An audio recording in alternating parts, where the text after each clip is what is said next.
Raise your hand if you wouldn't be able to eat a goddamn thing that's cooked in the Monster Hunter universe because it was made by cats and you would literally die.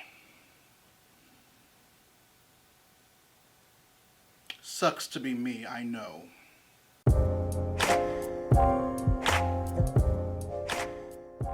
Readers, I have a question to ask. Just something that's been plaguing my mind for the longest time.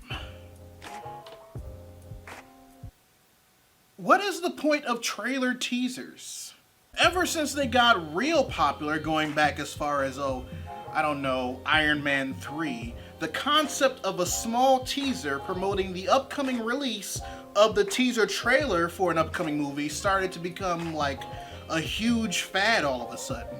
And it wasn't even the fact that the trailer teasers were teasing the release of a full-fledged trailer in most cases. Sometimes the trailer teasers teased the teaser trailer. Like, why?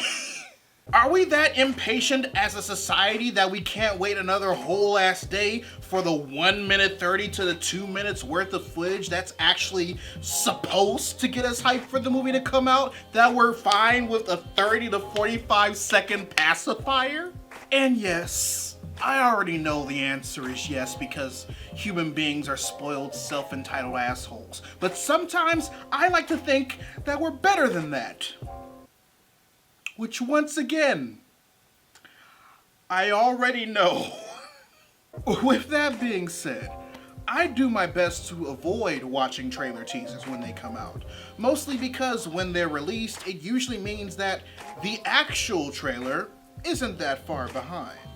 But apparently 2020 just keeps throwing curveballs at us, because director Paul W.S. Anderson's next video game adaptation, Monster Hunter, released its trailer teaser during the first week of October of 2020, but as of this recording, has not released the full-fledged trailer for it.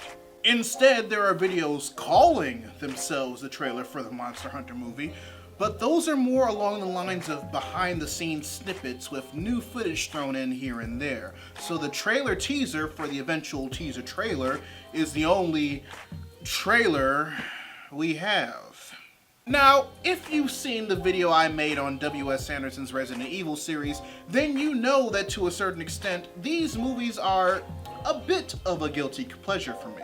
Yes, I know Anderson is to Milla as Burton was to Helena Bonham Carter.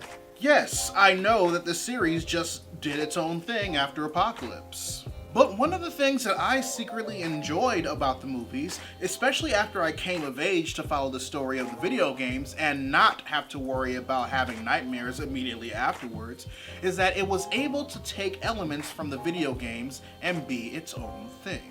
Especially after watching a 2-hour video explaining the video game timeline from the beginning up until Resident Evil 7 End of Zoe.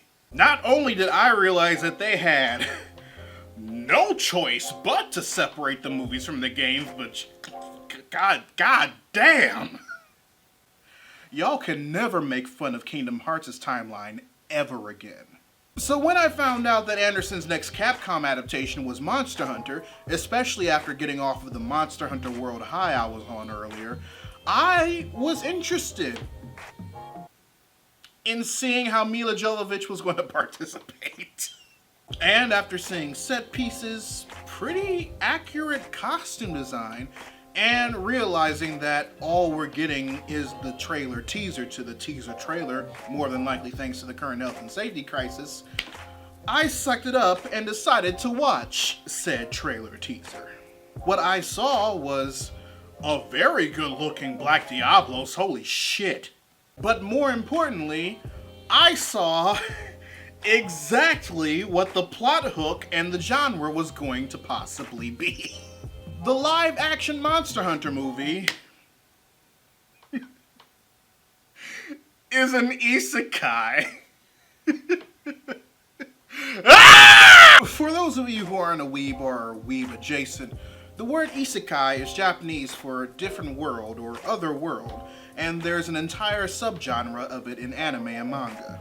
Usually the protagonist or the protagonist and their posse is transported to either a world in a different universe, a fictional world in a book, movie, or a game, or an anthropomorphic visualization of something mundane in our world that we usually take for granted. From there, they have to either learn to live in this world or quest to find their way back home. I was not introduced to this concept through anime, however.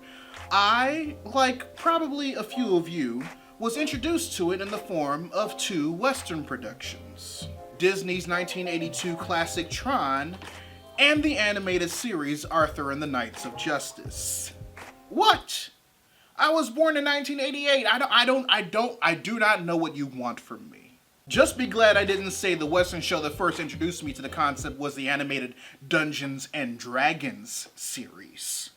I wasn't introduced to the concept being used for anime until 90s Toonami started to air the first isekai anime I've ever seen called .hack sign. And even then, I didn't even know there was a term for it. So because the plot was similar to how it was in Tron, I just called it, and every other anime like it, Tron anime. Because it was like Tron. It wasn't until the first season of Sword Art Online came out that I learned about the concept of isekai proper, and also learned that the isekai genre is completely oversaturated. Like, ever since then, there's just been so much isekai. RE0, the time I got reincarnated as a slime, Hatake, Kimono Michi, there's just so much isekai now that there are now enough of it for them to have their own subgenres. And because one of my good friends decided to monetize my ability to not watch every and all anime under the sun, check out our podcast, Dweeb and the Normie, wherever you stream, I am damn near isekai out. Now, I know what you're thinking, but Laron, what about the trailer teaser for the live-action Monster Hunter movie told you that this was going to be an isekai? Well, readers, it's quite simple if you pay attention. If you've noticed in the stills that were produced about the movie before the trailer came out, hell, even the teaser poster for the movie, you might have noticed that Milla's character is decked out in the traditional gear you'd see a character dressed in a Monster Hunter game. Armor, a bladed weapon, the grappling hook on her wrist, the whole 9 yards. But in the actual trailer teaser encountering the Black Diablos for the first time, we see her and her posse in the desert, dressed in modern day military gear, and in an armed Humvee. Also, the actual Monster Hunter, aka the field team leader from Monster Hunter World, that's with her in the early stills we see of her character dressed appropriately, is nowhere near her or her troop when they encounter the Diablos for the first time. Which tells me that she and her squad meets up with the field team leader later on, learns about where they are, and goes about searching for a way home. Or, just stay there and have all their meals cooked by adorable cat furries. Which, once again, I would literally die. Allergies, man, don't you just love them? Like I said, readers, the combination of my curiosity and the fact that his Resident Evil films are just dumb fun at the end of the day leave me interested in seeing how this Monster Hunter movie is gonna go. Also, I really appreciate that he's working with the game creators to make sure that they get the look of the creatures and armor specs right, which according to how Diablos and Rathalos look from the preview, they've definitely succeeded. Also, considering the cast of characters that are part of Milla Jovovich's initial group and the actors portraying them, something tells me that there was always going to be an American aspect to this film. So having a group of 5 or so US or US adjacent soldiers be transported to the Monster Hunter universe feels like it's the only way to go about tackling the premise given the skill set.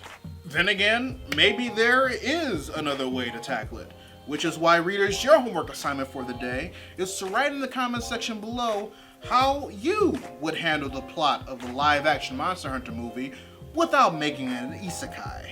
Or if you feel like sharing with the rest of the class why you think an isekai angle is the only way that this movie could work.